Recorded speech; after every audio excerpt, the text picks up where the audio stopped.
le fascisme, il n'est jamais parti. C'est une bonne question et il y a une raison très personnelle. On le fait au marché des Lys de Rennes parce que c'est le marché de notre enfance. C'est là où on a découvert le concept de marché et du coup il y a quelque chose de suffisamment familier pour qu'on puisse se sentir en sécurité. On connaît par cœur chaque centimètre de la place des Lys, donc on a fureté partout quand on avait 3, 4, 5, 6 ans. Et il y a quelque chose aussi où on vient réparer l'absence le manque qu'on a eu de choses comme ça quand on était enfant. Nous, on aurait adoré voir des artistes qui puissent nous mettre sur la piste de nous-mêmes. On n'a pas cette prétention de mettre tous les enfants sur la piste d'eux-mêmes, mais il y a une opportunité, une occasion. Donc voilà, quelque part on le fait un peu au cas où nous de l'enfance passerait par là et pouvoir faire ce qu'il n'y a pas eu. Parce que ça nous a mis du temps pour comprendre qu'on était queer.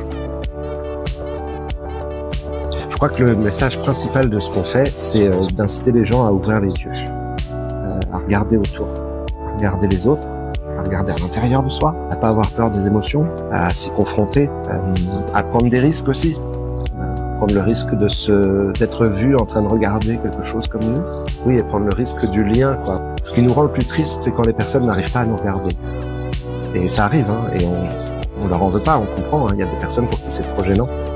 Mais on adore quand les gens passent sans vraiment nous regarder, puis qu'ils jettent un petit coup d'œil et que nos regards s'accrochent et qu'ils peuvent pas quitter. Et même en partant, ils sont là et parfois ils s'arrêtent un peu plus loin et ils écoutent quand même la chanson. C'est quoi qu'elle dit cette créature? Enfin, la curiosité, quoi. Réveiller la curiosité. Je crois que c'est un des trucs les plus importants. D'inciter à ouvrir les yeux, même quand la réalité est moche, parce qu'elle est pas que ça. Mais que si on évite de regarder là où les choses coincent, on n'a aucune chance de construire la nécessité de faire changer les choses. C'est difficile de faire changer les choses quand on regarde que le positif. Donc on essaye de représenter une fourchette, une palette d'émotions qui aillent des plus joyeuses, des plus douces, aux plus intenses, tristes et graves. On parle d'amour, mais on parle de deuil aussi. Et ça va ensemble. Pour nous, ça va ensemble et c'est important qu'on arrête d'invisibiliser un côté ou l'autre du spectre, quoi. De tous les spectres d'ailleurs. C'est aussi pour ça qu'on a construit notre créature comme ça. Elle est composée de différents spectres qu'on essaye de casser. Dès qu'on a quelque chose qui est un peu masculin, on met du féminin. Dès qu'il y a quelque chose qui est un peu vieillissant, on s'arrange pour jouer plus jeune.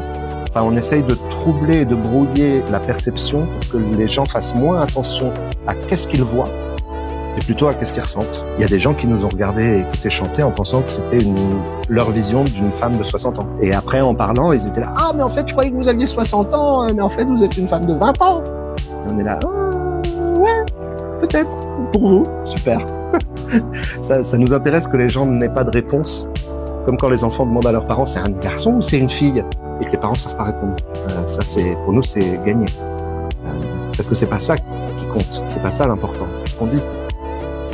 Donc à partir du moment où on entend ce qu'on dit sans se préoccuper de ce qu'on est, on a gagné. Un dernier petit truc sur le positif, la positivité toxique, enfin toxique à notre avis. Le positif, c'est aussi l'outil du fascisme aujourd'hui. Le positif qui focalise tellement sur son propre plaisir qu'il laisse souffrir, pourrir et mourir les autres pour garder son plaisir. On voit beaucoup trop de ça, donc on voudrait lutter contre ça. Il n'y a pas que du plaisir. Et c'est bien, c'est important. On a parfois l'impression d'être des crieuses qui donnent des nouvelles du front de la guerre idéologique en cours qui massacre nos adelphes partout dans le monde.